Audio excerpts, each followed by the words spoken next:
आदमियों के अंडकोश के ऊपर अगर हो तो वहां पे इसको वेरिकोस सील का नाम दिया जाता है। अब अगर वहां पे नसें फूल भी रही हैं तो रियल खतरा क्या है?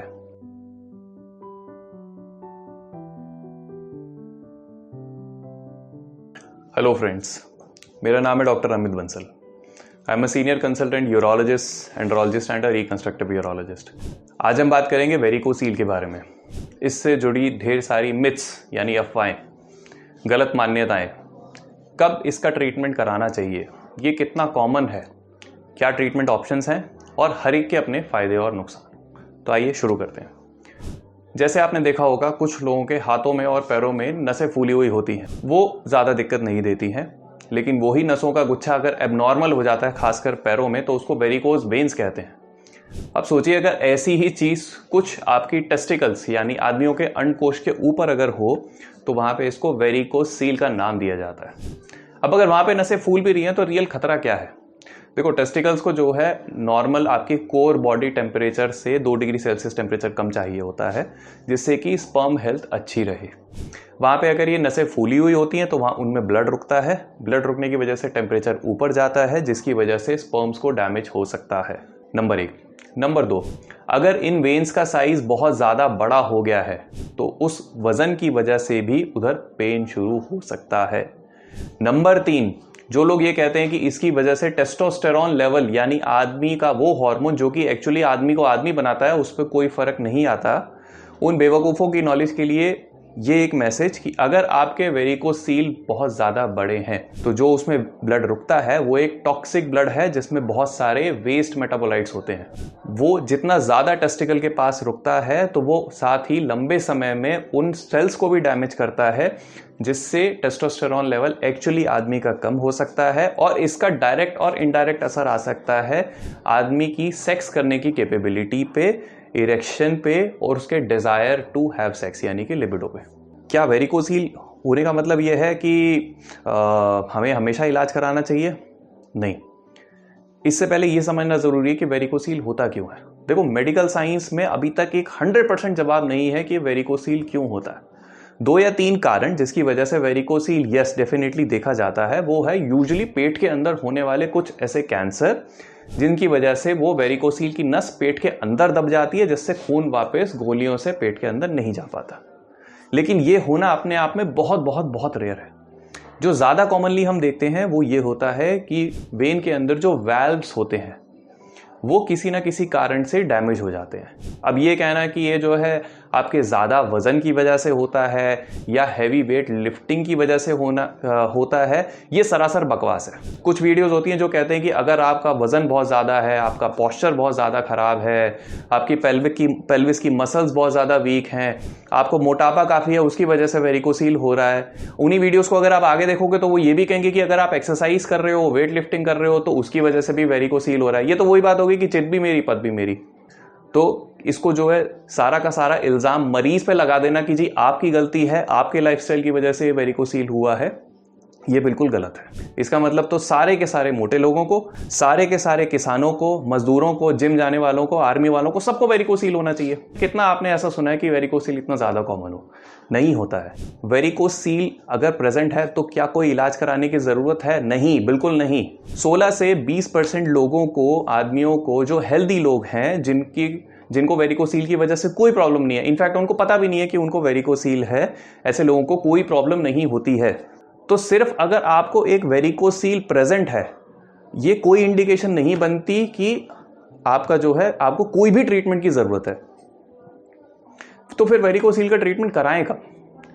अगर वेरिकोस सील प्रेजेंट है और आपको सीमेन एबनॉर्मेलिटीज है, यानी कि स्पर्म के पैरामीटर्स आपके अफेक्ट हो चुके हैं, उसी केस में जो है वेरिकोस सील को ट्रीटमेंट की जरूरत होती है। या फिर वेरिकोस सील इतना ज़्यादा बड़ा है जिसकी वजह से आपको पेन हो रही है, दुखन हो रही है, या फिर दोनों साइड के वेरिकोस सील्स हैं बड़े बड़े, जिसकी वजह से टेस्टिस थोड़ी सी सॉफ्ट हो गई है, आपके टेस्टोस्टेरोन लेवल डिप कर रहे हैं।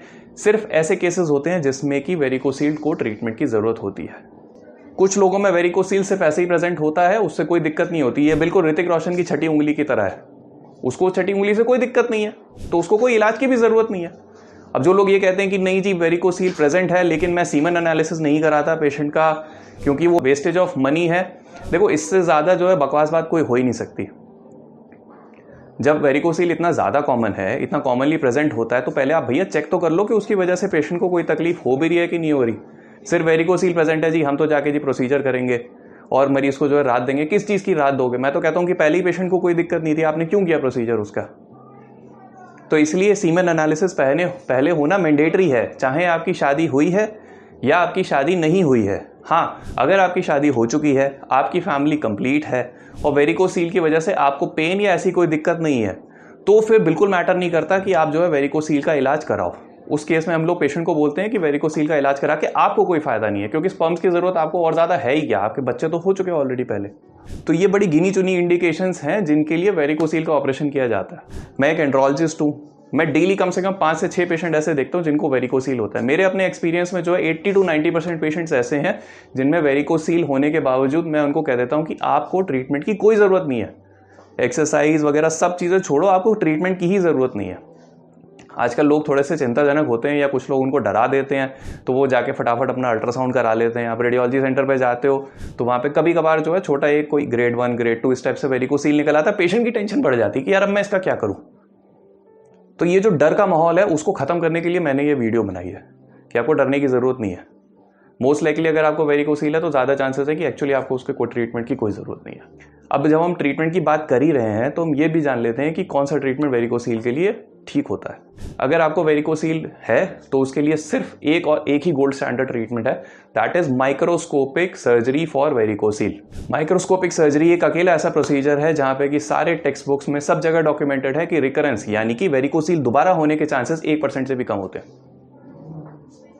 अब अगर हम बात करें जो आजकल बहुत लोग मार्केटिंग जिस चीज़ की कर रहे हैं, जिसको हम कहते हैं कि नॉन सर्जिकल ऑप्शन, की हम बिना सर्जरी के वेरिकोसील एम्बोलाइज कर देते हैं, उसके अंदर कॉइल डाल देते हैं, उसका रिकरेंस रेट 10% के आसपास है।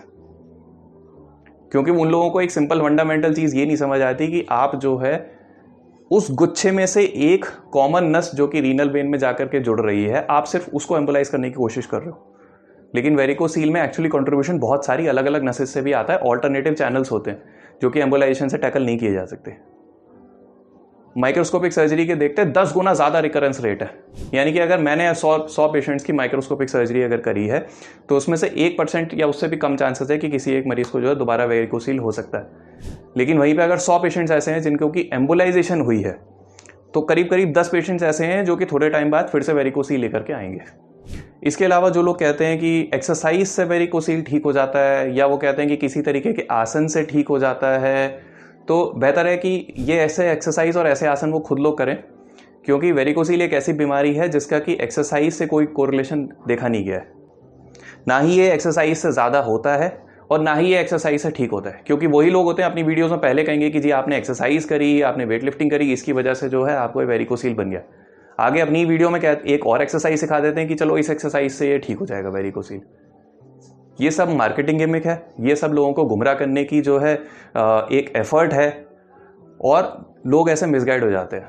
बहुत ज़्यादा अपना टाइम ऑलरेडी वेस्ट कर चुके हैं और उनके सीमेन पैरामीटर शायद काफ़ी ज़्यादा खराब हो चुके हैं।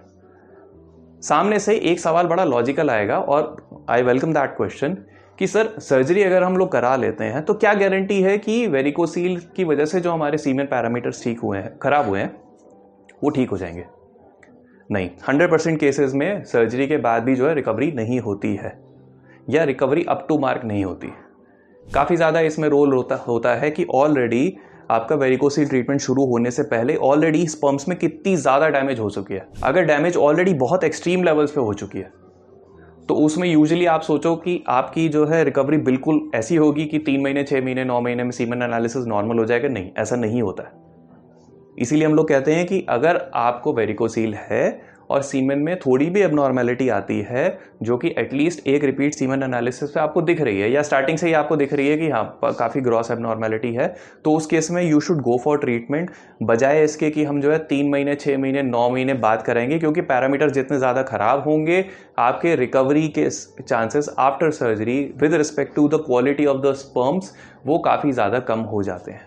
तो ये थी मेरी सारी अपनी तरफ से एफर्ट कि मैं आपको वेरिकोसील की जो मिथ्स हैं उसको लेकर के, जितनी लोगों ने अफवाहें, मिस इन्फॉर्मेशन और डर फैलाया हुआ है मार्केट में, और लोगों को मैनिपुलेट किया जा रहा है फैंसी चीज़ों के लिए कि आप ये कराओ वो कराओ, ठीक है, इसके अगेंस्ट जो है मैंने इस वीडियो के थ्रू एक आवाज़ उठाने की कोशिश की है and I very much welcome any academic debate अगर कोई मेरे से करना चाहते हैं वेरिकोसील के बारे में and regarding the various treatment options and the causes.